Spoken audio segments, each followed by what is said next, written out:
Hello students, let's start our second chapter that's name is the Mulla's son. यहाँ पे मुल्ला एक मॉन्डिन के लिए यूज किया गया है. आप यहाँ पे देख सकते हो बेटा, this is our second chapter जो अभी हम पढ़ने वाले हैं. हम लोग स्टार्ट करते हैं रीड करना और मैं आपको एक्सप्लेन करते जाऊंगी कि इस चैप्टर में एक्चुअली हुआ क्या है. इसमें मेनली एक कहानी है जो आज से 500 साल पहले की है, जब अकबर जो राजा थे उनका राज्य था. So about 500 years ago there lived a king called Akbar. He was such a great king that he was called an emperor. आज से 500 साल पहले की बात है. आज से 500 साल पहले एक राजा हुआ करते थे जिनका नाम था अकबर. वो इतने अच्छे राजा थे, वो इतने प्यारे राजा थे कि उनको उनकी प्रजा सम्राट के नाम से जानती थी. एम्परर का मतलब होता है सम्राट. जो बहुत ही महान राजा होता है ना, उसको एम्परर कहा जाता है. Akbar lived in a huge palace in Delhi. Akbar जो थे वो एक बहुत बड़े महल में, दिल्ली में बहुत बड़े महल में रहते थे. At Akbar's court there were many famous people. उनका जो राज्य था, उनका जब दरबार लगता था, कोर्ट का मतलब होता है दरबार. दरबार में भी आपने देखा होगा, जैसे टीवी वगैरह में देखा होगा, जब राज्य दिखाते हैं, जब एक राजा को दिखाते हैं कि वो एक थ्रोन पे बैठा होता है, अपनी जगह पर बैठा होता है, और उस ऐसे आसपास उसके बहुत सारे इंपॉर्टेंट लोग बैठे होते हैं जो उसको नई नई चीजों के बारे में बताते हैं. कुछ क्या हो रहा है, क्या नहीं हो रहा है, या क्या करना चाहिए, उसके बारे में गाइडेंस देते हैं. कई म्यूजिशियंस होते हैं, कई डांसर्स होते हैं उसके एंटरटेनमेंट के लिए. तो इसी तरह अकबर के जो राज्य था, जो उनका दरबार था, उसमें बहुत से इंपॉर्टेंट लोग हुआ करते थे. There were artists, musicians, dancers, poets and clever scientists and writers too. उनका जो दरबार था उसमें बहुत सारे आर्टिस्ट थे. आर्टिस्ट मतलब आर्टिस्ट मेनली जो पेंट करते हैं, जो ड्राइंग्स बनाते हैं, उनके लिए हम आर्टिस्ट बोलते हैं. म्यूजिशियन मतलब गायक, जो बहुत गाते हैं, जो बहुत प्यारा गाते हैं. आजकल जैसे आप लोगों ने अरिजीत सिंह का नाम सुना होगा, हमने अंकित तिवारी का नाम सुना है, हमने जुबिन नौटियाल का नाम सुना है, या फिर आप अगर हॉलीवुड में बात करें तो बहुत सारे सिंगर्स हैं जिनके बारे में हमने सुना होता है. जो इन सब लोगों को बेटा हम म्यूजिशियन बोलते हैं. जो गाते हैं ना, उन्हें म्यूजिशियन कहते हैं. डांसर्स जो डांस करते हैं, जिनको डांस आता है, उन्हें हम डांसर्स बोलते हैं, जो बहुत अच्छा डांस करते हैं. एंड पोएट्स वो लोग होते हैं जो पोम होती है ना, जो हमारी कविताएं होती हैं, वो लिखते हैं या बोलते हैं, वो होते हैं पोएट्स. एंड क्लेवर साइंटिस्ट हम सबको पता होता है. साइंटिस्ट, हमें बहुत सारे साइंटिस्ट का नाम सुना है, जैसे अब्राहम लिंकन, बहुत ये सब लोग बड़े फेमस हैं. साइंटिस्ट वो होते हैं जो किसी नई चीज की खोज करते हैं, या फिर कोई एक नई चीज जिसके बारे में अभी दुनिया में किसी को नहीं पता, उसके बारे में पता करते हैं अपनी नॉलेज को यूज करके. एंड राइटर्स वो होते हैं जो लिखते हैं, जो कहानियां लिखते हैं, जो कविताएं लिखते हैं, जो आर्टिकल्स लिखते हैं, उन सबको हम राइटर्स बोलते हैं. There was also a very funny man called Mulla Do Pyaza. और वहां पर एक बहुत ही फनी का मतलब होता है जो बहुत सबको हंसाते हैं, इंसान थे जिनका नाम था मुल्ला दो पियाजा. ठीक है, इनका नाम भी थोड़ा सा हम फनी वे में समझ सकते हैं, Mulla Do Piyaza. The Mulla made the emperor laugh. जो मुल्ला थे वो एम्परर को हंसाते थे, वो उनको नई नई चीजें सुनाते थे, ऐसे जोक सुनाते थे, बातें सुनाते थे, जिससे उनका मूड थोड़ा लाइट रहे. वो उनको नई नई ऐसे चीजें सुनाते थे. When the emperor was sad, he called for the मुल्ला. जब भी एम्परर, जो हमारे राजा थे, जो सम्राट थे, जब वो दुखी होते थे या परेशान होते थे, तो वो मुल्ला को बुलाते थे. Where is my friend दो प्याजा. वो उन्हें ऐसे बुलाते थे, कहाँ है मेरा दोस्त दो प्याजा, कहाँ है. Bring him to me now. अभी उसे बुलाइए. The servant in the court went of in all directions. और जो सर्वेंट्स थे, सर्वेंट्स का मतलब होता है जो काम करते हैं, जो नौकर चाकर होते हैं ना. जैसा इतना बड़ा पैलेस है तो वहां पे काम करने के लिए बहुत सारे लोग चाहिए, तो उनको हम सर्वेंट्स बोलते हैं. सून मुल्ला Do piazza was bought in front of the emperor.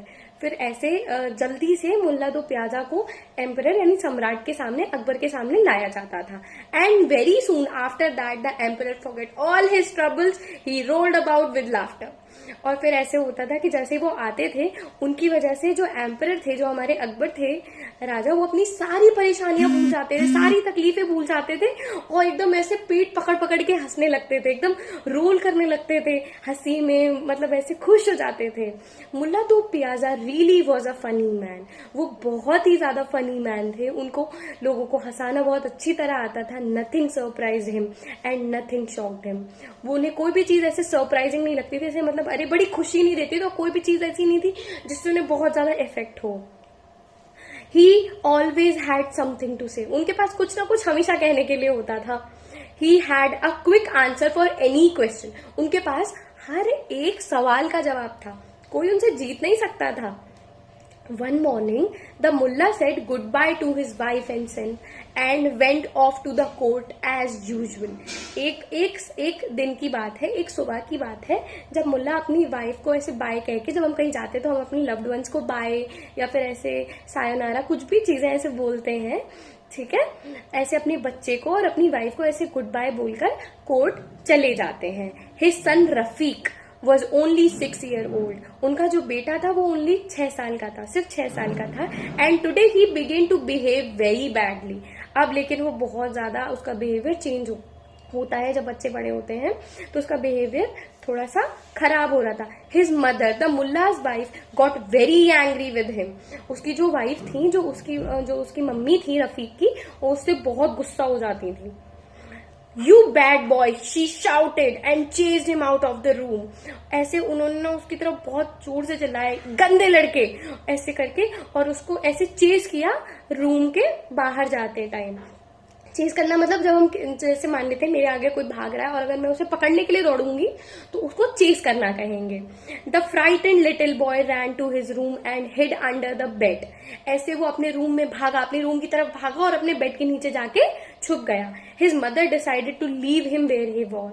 और फिर उसकी मम्मी ने सोचा कि इसे छोड़ दो, जहां पे ये बैठा रहने दो. Rafiq stayed under the bed all day. वो पूरे दिन अपने बेड के नीचे से नहीं निकला. Rafiq behaved very badly today, the mullah's wife said when the mullah returned in the evening.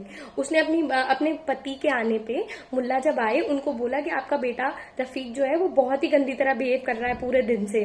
I chased him and he is hiding under his bed. फिर वो बोलती हैं कि मैंने उसको पकड़ने की कोशिश की लेकिन वो तो ऐसे बेड के नीचे बैठ गया है जाके.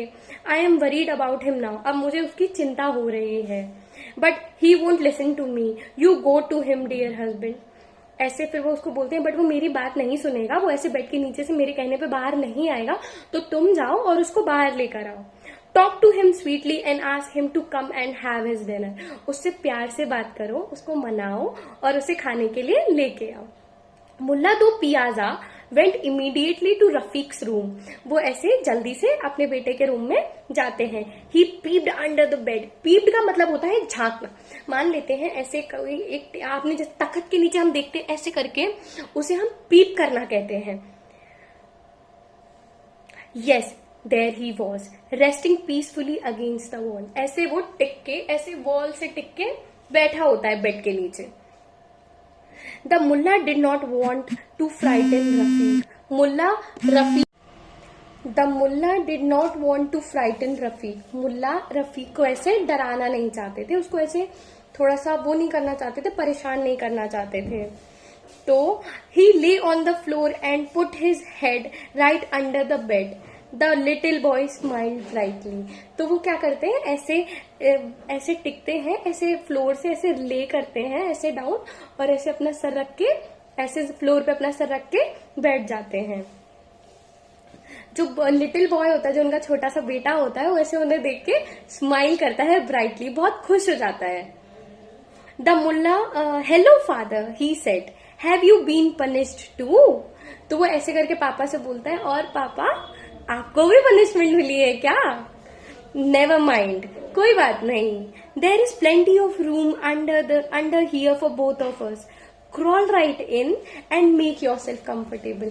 कोई बात नहीं, यहाँ पर बहुत सारा रूम है, यहाँ पर बहुत सारा स्पेस है हम दोनों के लिए. यहाँ पे रूम का मतलब कमरा नहीं, यहाँ पर रूम का मतलब स्पेस है.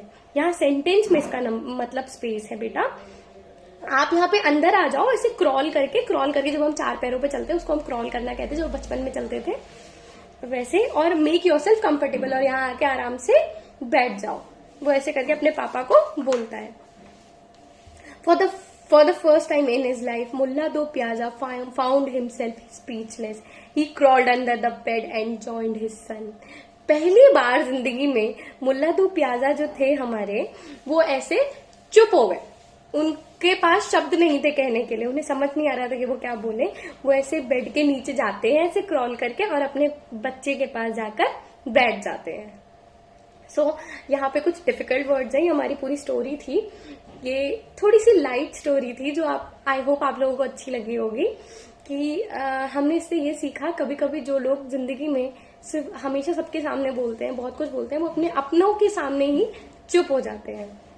बिहेव का मतलब होता है टू एक्ट, किसी एक स्पेसिफिक तरीके से हरकतें करना, उसको हम बिहेव करना कहते हैं।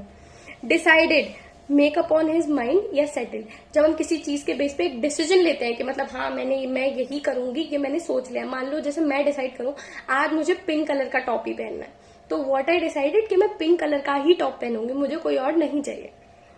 डायरेक्शंस का मतलब होता है किसी चीज में गाइडेंस देना, कभी किसी चीज के बारे में बताना।